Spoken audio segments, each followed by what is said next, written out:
because I had my back exposed often. Awesome. Okay. Well, then, yeah, I don't know if you're going to be able to relate to this wrestling in both styles. But that's what this guy did. Our guest for today, Braxton Amos, out of Wisconsin right now. We just wrestled at the Olympic trials and then last chance qualifier in both styles, freestyle and Greco. How you doing today? Doing today? Excuse Pretty me. good. Pretty good. Awesome. Thanks for having me on.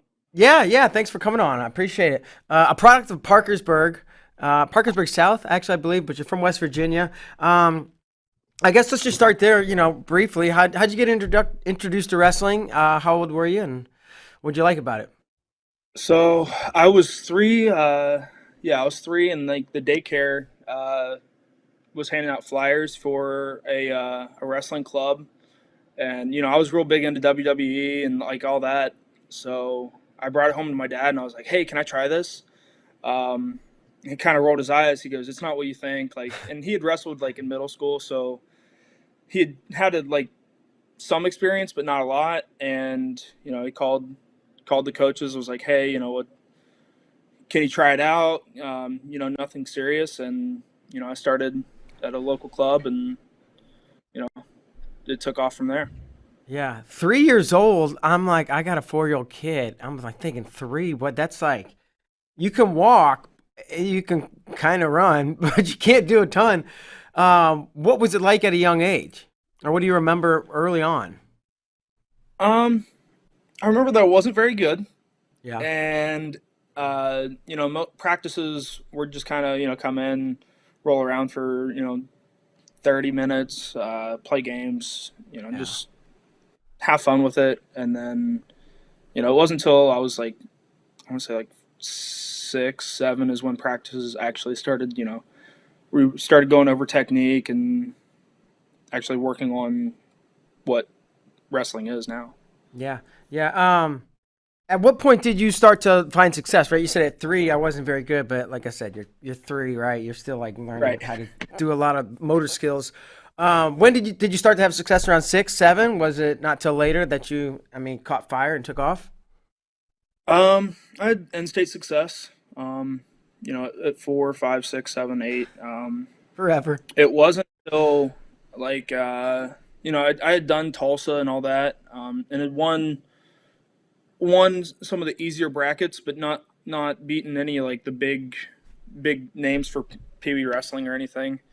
Um, and then in third grade, I want to say, I started training with Moran up in Columbus, and that's kind of when things started clicking, and I started beating the top level guys for my age group and all that. Yeah. Did you get introduced to freestyle and Greco at that point? Yeah, yeah. So I mean, even though Moran like wasn't teaching us freestyling Greco, in third grade, he was still giving us the tools to, you know, he was teaching us how to throw guys. He was teaching us how to, hit a high crotch and pick them up, put them on their backs. Um, it's wrestling. I mean, it's just base level wrestling kind of works for any style. So Yeah. he was kind of giving us the foundations. That's interesting that you say that, right? Did you know at the time that he was like laying that foundation for freestyle and Greco? Or and did he ever say it, or was it not till later that you put it together? He was doing like Fargo camps for the high school guys at that point. So I mean, I knew of freestyling Greco around that age, but he wasn't training us in freestyling Greco. He was just training us to kill guys on their on their feet. Yeah. Um, so by the time freestyle rolled around, uh, all he had to do was teach us how to do a gut wrench and a leg lace, and we were good to go. All right. So it sounds like you had success from a young age. You started winning at a young age, going out to the big tournaments and Tulsa and elsewhere. Like, did you face adversity along the way, or has it just been like a ass kicking train? No, there was a lot of tough tough patches. A lot of the transitional years, fifth to sixth grade, eighth to ninth grade. All those years were really tough. because I mean you're wrestling more mature guys, and your body's still growing, and stuff breaks. I had knee problems. Um, I think fifth grade. I had to take some time off for, um, and then obviously between eighth and ninth grade, I tore my ACL and had to get that fixed and missed a season for it. So it was tough for off the mat reasons. Um, but I mean, when you're training at a high level, you hit rough patches. So it's just kind of how it is. Yeah. Was that, torn ACL between eighth and ninth grade at all related to the fifth grade injury or whatever you want to call it? We don't know. Yeah. Um, we never got it looked at. We never really got it, an MRI or even really went to a doctor about it. We talked to our family doctor, and he said like, yeah, just take time off. You know, here's a physical therapist number if you want to, reach out and you know have them look at it. But we don't think we need an MRI now. And he was probably right because it took 4 years for it to actually turn into something, and we don't know if that was related or not. But Sure. So I don't know, describe to me how it happened and where you were and what you remember, about the injury itself, and then I have a couple other questions. my ACL Yeah. or No, the ACL. so Yeah. I was getting ready for Super 32. I was going to WVU's RTC, working out with Marable and Henson and a few other upper weights. And it was like the last live go of practice. I think I was wrestling Nick, and he went to hit a double. I went to down block, and my knee just gave out. Um, and none of us knew really at the time what was wrong. We just knew that something was wrong. Um, and so I mean, I couldn't walk on it. I couldn't put any weight on it, and let alone wrestle on it. So I tried to stand up a few times, couldn't stand up. Um, and Nick just kind of looked at me and said, "Hey, you're done. Go see the trainer. Go figure it out. What's going on." Um, and a couple days later, I get an MRI, and hey, you're out for a year. So it Dang. was it was rough, but it made me a tougher person. So Did you expect that was a potential that could potentially be coming? Hey, this is might be so bad I may have to sit out, or was it just like a hit you like a train? um, it didn't really sink in until after the orthopedic kind of told me like, hey, you're going to be out for a year, through surgery and everything else. I'd heard about guys pushing through ACL tears and uh, still competing at a high level. Um, but my parents decided kind of for me, and I'm thankful for them deciding this for me. But they decided like, hey, um, like if you want to do this for a living, you're going to have to get it fixed sooner or later. So we're going to get it fixed now. Um, that way it doesn't come back and bite you later. And Yeah. without them making that decision, I would have probably wrestled that year, and probably torn other stuff in my knee, trying to tough it out. So Man, that's crazy. So, eighth, ninth grade, 14, 15 years old or something like that. At that point, you knew this was something you wanted to do long term, and like you said, for a living. Is that fair to um, say? yeah, I mean, I didn't. It was a dream of mine. Growing up in the Moran room, he would tell stories of guys that you know he knew that made a living off of it. That's his teammates, are still making a living off of it in Russia, and I mean he's making a really good living off of it now, running his club in Columbus. So I mean, I knew it was a possibility. Um, did I think I was the caliber of guy to do it yet? No, but I mean I had the goal of I'm going to be good enough to do this, if I keep working hard and keep uh, just achieving what I want to achieve. Yeah, yeah. So I guess and that's awesome. I think that's awesome insight from a young teenager, like, or I think that's great vision, whatever you want to call it. I think that's great that somebody can think that way. That you want to make a career out of it, and good for you. Um, so have a lot of success. Going to go to Wisconsin, and you defer a year, right? So you're they're training with the RTC, right? But you're not actually enrolled in classes, and your clock eligibility clock hasn't started. What went through, into making that decision? Um, so when we had to make the decision, I was living up here. We couldn't train um, as an RTC yet. We couldn't, we were, kind of getting into whatever practice room would open their back door for us. Not even as a team, just one or two guys at a time getting together and going, hey, you wanna get a drill in, you wanna get a workout in. Yeah, Um, and then at the time we had to make the decision. The Big Ten had said that they weren't going to have season, and they weren't going to know how that would affect our scholarships and everything else through UW. So, uh, my parents and I and the coaches thought it would be best for me just to, kind of defer the year and figure things out later. sure. Um, and what was your feeling when you found out? Obviously nobody can see the future, right? But when you found out it was they were going to wrestle and it's a free year, what how did that sit with you, Well, or what was your reaction? at first I was a little upset. Not really with anybody that had helped us make the decision, but more at, the Big Ten for being, uh, you know, wishy-washy on what they were going to do. Um, but I lucked out. After seniors, I had to go home a couple days later because I got had mono, and then you know the day I was supposed to come back up here and train in I think November, I ended up getting COVID. So Oh gosh. I lucked out. Um, I would have been coming back off of COVID and mono going into a Big Ten only season. Um, which I mean I don't think I would have done too hot at the beginning of the season. Uh, Coming off of that and then trying to juggle classes and weight management and everything else. So Sure. Okay. Cool. So what was the training situation like?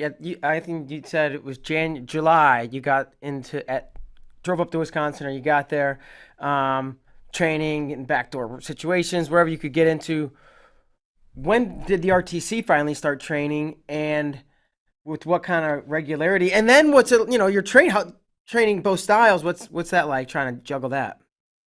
um, so our training we didn't the university didn't let the college team in until after New Year's. So we were driving 35 minutes one way out of town um, to get a workout in.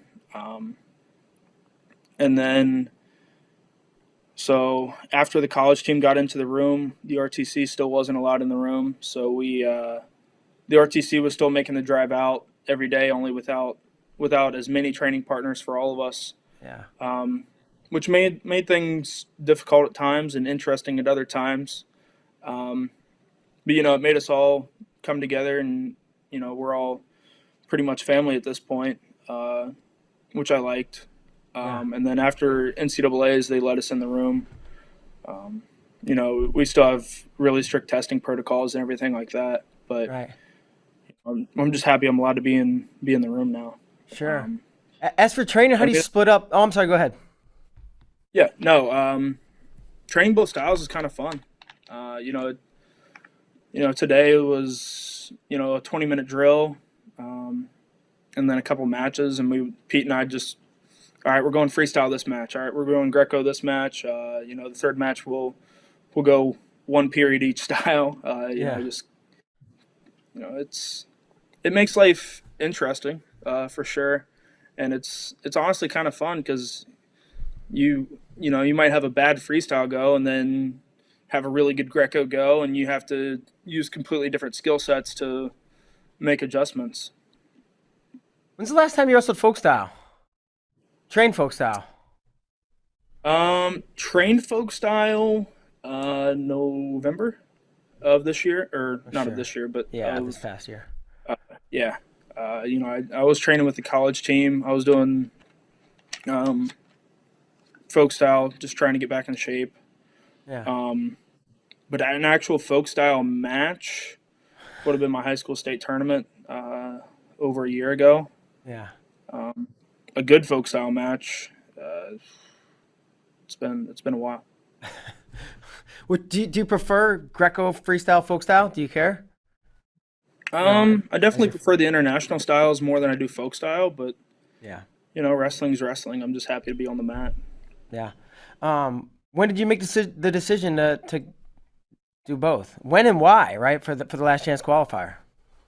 Um, we were for sure going to do Greco at the last chance, just because I had some success at the senior nationals in October, um, and then really the match that decided like, hey, let's do both was the Dudley match um, in February. He was, I think, ranked top 10 at the time. Um, the coaches and I had decided going into it, if I, keep it close or if I beat him, we're going to do both. And, uh, you know, whatever happens, happens. And if he blew me out of the water and tacked me quick, just, get up and shrug and smile and thank him for coming out and, get back to the drawing board. Yeah, that's crazy. That's really cool. Um, what were your expectations for yourself? Going to the last chance. Did you legitimately think you could go in both top two? No, no, I didn't realize it. I when I won my first couple matches in freestyle, I was like, all right, I'm doing pretty good. Let's see how this goes. And then the Hannes match kind of just it broke me a little bit because I was up 6-2 with about 20 seconds left. Um, he turned it on and gutted me with like 5 seconds left, so I couldn't really do anything to fight back at that point. Yeah. Then Reader pulled me aside. He's like, "You're not going to quit," and I was like, "All right." I hadn't planned on it, but now that you're telling me that I'm not going to, it's even better because you see a lot of senior guys. Once they lose that match to take them out of the championship side, they just forfeit out. So it was good to know that the coaches kind of expected me to come back, and that's how I was raised to. I got a motion detector or something. You need a Yeah, I don't know. Give me 1 second. yeah. Oh, Hey, we're good. gotta move. So we came back and you know toughed it out. Won my next 3 matches to make the trials. Yeah. Man, what is it like managing a tournament in both styles? Usually, I'm a little guy, but I'm sure a big guy. You warm up 3, 4, however long before at the beginning of the tournament, and you warm up before you match, right? And you have it timed out. Well, now you're doing it twice, and what the heck? How do you do that? Um, they train us. They train us hard here. They make sure that mentally we're ready to go. As many matches as it takes to get the job done. I think I wrestled 15, 16 matches in 8 days, and it's the saying like you don't rise to the occasion, you fall to the level of your training is very it's very true. They train us hard. They train us to you know work while we're exhausted and still be able to go after guys that are fresh. So it was a lot of fun, because I was by the time the semis rolled around and the finals rolled around for the challenge tournament, I was dead. I couldn't feel my hands, couldn't feel my arms, shoulders, knees, hips, everything was hurting from the last, all the training leading up, and then last chance, and then all the travel to and from Dallas was a lot, but it was fun. Does the 20 or 30 the rest time rule, does that apply between styles? You know what I'm saying? Like Did you ever have to? Well, first of all, do you know what that does? Does it apply between styles? No, it doesn't. It doesn't. Did you ever have to go almost like back to back, or what was your shortest wait time? I was supposed to, for my first round, I had Colin, first round in freestyle, turned around, was supposed to have Tuhei or Tui or however you say his name, Yeah. like 2 matches later. I was just lucky enough to where that mat was rolling a lot slower than my freestyle mat was. I lucked out and I think I got like 30 minutes between my matches. Um, but otherwise I would have been. I think they told me like we'll wait and we'll wait to start the match, and we'll give you like first call, second call, last call, and then you step on the mat and you got to go. I was like, all right, it's we do matches here with a lot less rest time than that, so it's like practice, only you don't have to drill hard for an hour before the matches start. Right, but there is something to right a real match live wrestling and this like I don't know if you want to call it anxiety or adrenaline or all these things you just can't replicate. It doesn't matter how hard you train or how short your rest time is or who you train with in a wrestling room. You just can't replicate being in that arena under those lights in front of the people at the Olympic trials, right? No, Yeah. it's not at all. No, and I mean, but it's just a mindset thing. I think is no matter how big the stage is, whether it's a dark high school practice room or the Olympic trials, it's two guys trying to beat the snot out of each other until one of us quits. So. Yeah. Yeah, sure. So you said you were kind of surprised in yourself that you qualified for the trials in both styles. Were you surprised you won the mini tournament, or was that something you could have foreseen? No, you were surprised. No, I everybody I beat was ranked above me, so I was, I pulled my first round. I saw the draw and I was like, all right, I can maybe pull this one off. And I had a good first match, and I was like, all right, let's go, we can do this. And then I saw Ed Sheridan, and I was like, ah, crap, here we go. He'd kicked my butt 3 or 4 times at training camps. It's like, all right, this is, I'm not going to give up, but I'm going to make him work for it. But this probably isn't going to go great for me. And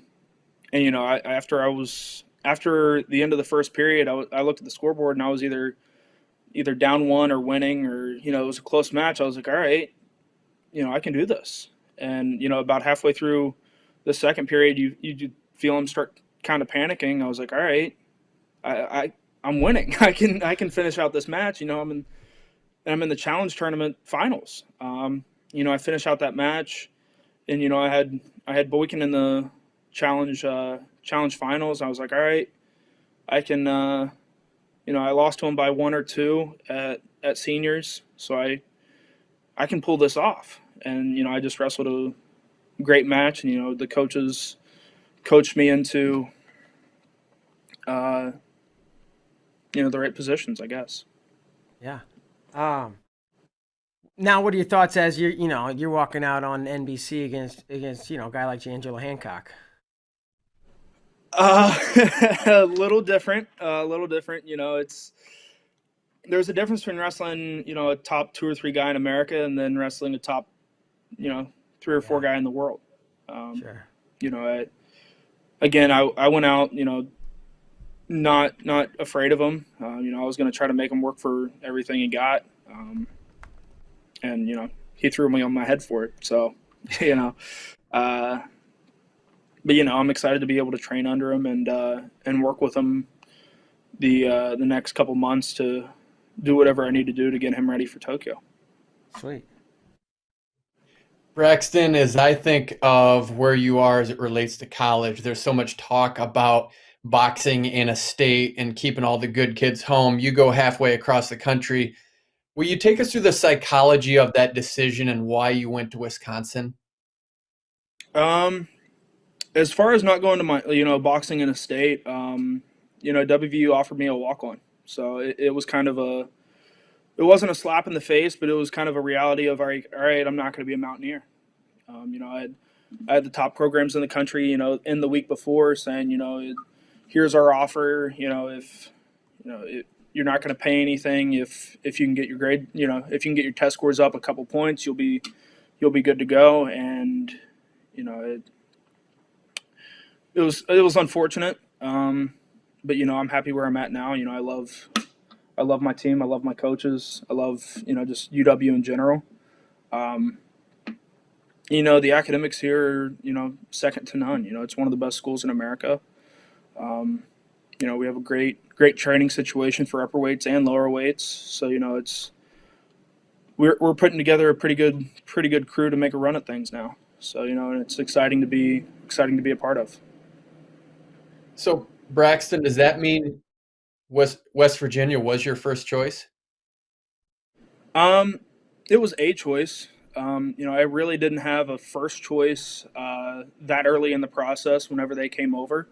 Um, but under Henson and Marable, I had been talking to them a lot because the recruiting rules were different back then, and after the changeover, it kind of I figured that it'd be kind of the same idea of try to get the best guys in the state and a couple other guys from around the country and make a good team. And if they thought otherwise, and I was more than happy to go somewhere else. Nice. So what now? What are you gonna? You get to go to training camps. You get to travel internationally. You have any international tournaments planned for the summer? Obviously, we'll see how this weekend goes. But if I do my job this weekend, I'll be in Russia in August.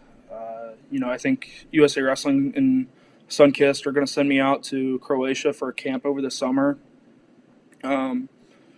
Sadly, I don't think I'm going to get to travel to Tokyo because of COVID or whatever reason, which kind of sucks, but it is what it is. But yeah, just as far as international, I think it's just Croatia and Russia right now, and then get to see a lot of Madison, Wisconsin over the next couple months.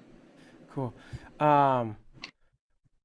When you go overseas, it'll be you're on the national team at Greco, so I assume you'll be going over there training Greco. But do you see yourself getting in some freestyle training in with some of these international guys, or will it be like I guess maybe it's just Greco camps? Now that I think it through. Yeah, I think it's just Greco camps. But I mean, if I can do my job in freestyle and Greco this weekend, it's going to be hard to train just one style for 3 weeks in a row. Whether it's getting a drill in on the side, on a shooting dummy or something. That's kind of the tough part about trying to be a high level wrestler in both is you got to have a little bit of time management of. I mean, I'm going to focus mainly on this style for this training block, but I still have to be proficient in whether it's whatever style you aren't training at the time. Are you eventually gonna? Do you think you'll eventually choose one? Yeah. Eventually your body makes you choose one. But it's until my body gets to the point where I can only train one without injuring myself. I'm going to train both. I've talked to the coaches, and realistically, once I'm to a senior level only position, maybe pick.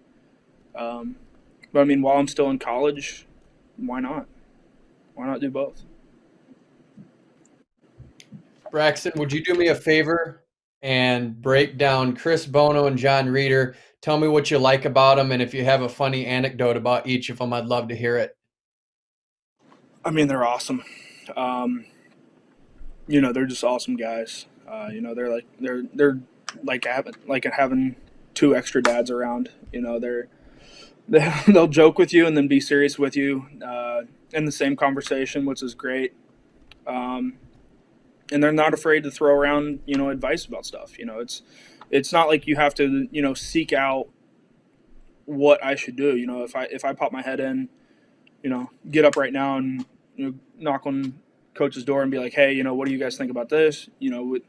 they're always doing whatever they can to make us, better athletes and better people. Whether that's jumping our butt or giving us a hug when we need it.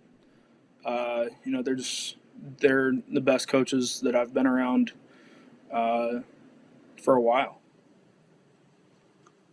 Awesome. All right, Braxton, I got a little game we like to play with all of our guests. It's called Wins and Whoopins. All right. All right, so this is thinking back. It's two-part question here. Thinking back, over the span of from 3 years old till, your most recent match at the trials. Is there like one win that stands out and one like just total beatdown that,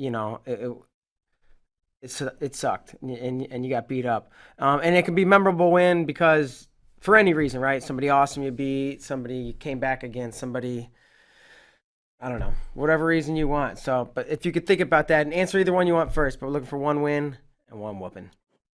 Whooping, I would say either match in the best of three. Because I mean, it showed me that even if no matter how great I'm feeling, there's always someone better than me out there. It showed that I needed to, not rest my head on making the national team because there's, obviously my job is, as an athlete to be the best in the world. It's hang on, let me get the lights back on. Yeah. Hang on. Oh, we're good. So it's probably the best of three matches for whoopings. As far as wins go, I mean, I don't know. Trying to think. Probably my Dudley match in February to kind of just solidify that, hey, I belong on the senior level. Or my true second match in freestyle at the last chance qualifier. For the same reason of, hey, I belong here. I belong, I deserve to be here. Because I was wrestling, really, really good wrestlers. I just wrestled, above where I thought I could wrestle. Yeah. And maybe you just answer my question, but saying I belong, right? I know what you mean. And do you belong faster than you thought? Like, do you belong on senior level quicker than you thought? Did you think it was going to be like somewhere in the middle of your college career where you were like right there with the best and beating a lot of good guys? Yeah. I knew that there was a big jump between high school and college that a lot of wrestlers make, but I didn't. When we decided to take the gap year, I knew I was going to get better. I didn't think I'd get, as good as I did. And I still have a very long way to go to make the improvements that I want to make and get to the level I want to be at. But, I think, I had it, sophomore, junior year of college, start pushing the senior level guys. I didn't think it'd be, 10 months out of high school. Well, and why do you think, I think the gap year may have helped. You can argue whatever, but like, in a year where you're not, and I know everybody's got a weird training situation, but like you just made this big jump in this really inopportune time. Why do you think that is?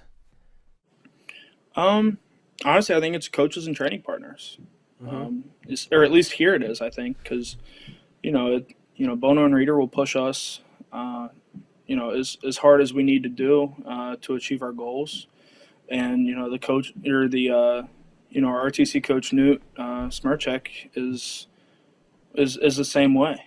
They're all pushing us to be the best guys in the world, and then the training partner wise, I mean, I have Chris Weiler at 84, who's pretty good at wrestling. I have Trent Hoger, at heavyweight, who's pretty good at wrestling. And I have Pete Christensen at heavyweight, who's pretty good at wrestling. So, I have great training partners. And, we have even more coming in over the next couple years. McNally's coming in. I'm excited to start training with him soon. We have Hayden Kopus coming in. I'm excited to start training with him too. How much of this jump, this improvement has been mental, right? The physical, everything you said, right? Getting in the room, being pushed hard, having great training partners, coaches that are steering you in the right direction. But how much of it is between the ears? I don't know. I think a decent amount is. I've read a lot of books. From Special Forces, Navy SEALs, of guys that just didn't give up and made it through some really tough stuff. If especially having to dig deep in the third place match at Last Chance, and even in the true second match, going into those matches, I'm thinking, all right, if these guys can make it through all this stuff, I can go 6 minutes against a guy who has a lot of other stuff to worry about other than trying to win a wrestling match. They have bills and stuff to worry about. I have train and win is really my only two jobs right now. Love it. I love it. What's your favorite book? You said you read some Navy SEAL books, some other books. Do you got a favorite or one you recommend? Lone Survivor. Lone? Definitely a book everybody should read. All right. So it's a pretty good book. Lone Survivor. All right. I'll type that one in here. Okay, sweet. Awesome, man. Well, I think that's gonna do it. That pretty much exhausts all the things I was wanting to talk about. Kyle, you got anything else for our man? Yeah, I'd just like to know what you thought about Gable Steveson and AJ Ferrari this season. Boy, they were pretty entertaining. Just the thought about them, and they're going to be potentially your future competition. I think what Gable's doing right now is awesome. I think he'll be a gold medalist this year in Tokyo, and it's awesome to see someone who's not that much older than me having the success, and it's something that I'm going to try to chase after.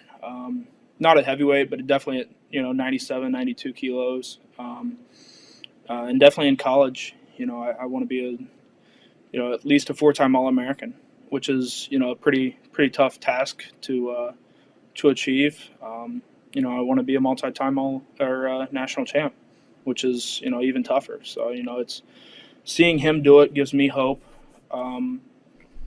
that if I can follow kind of the same not training model, but it's if someone his age can do it, I think someone my age can do it. I'm not that much younger than him, so I think I can try to piece something together over the next couple of years and try to imitate him on the wrestling mat. Yeah, you're definitely on a good trajectory. It's pointing in that direction, and we're super excited to watch your career really just unfold at this point, right? As much wrestling as you've done, and as many times as we've seen you win, you're just now getting to the higher level. So really excited to watch you continue to wrestle out on the mat, and appreciate your time today. We'll give you the last word. Anything you might want to say?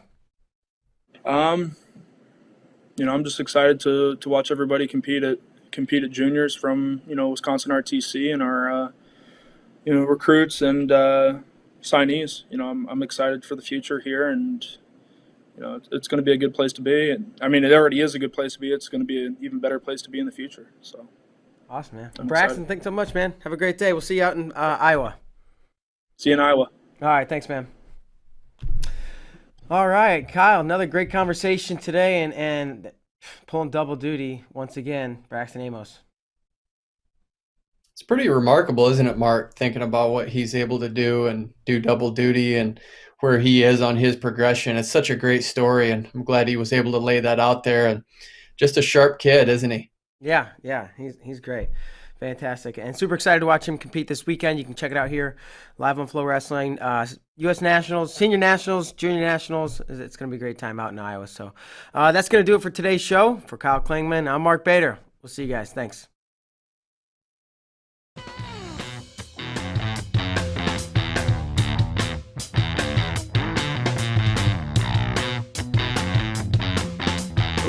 We got Joe Rao tomorrow.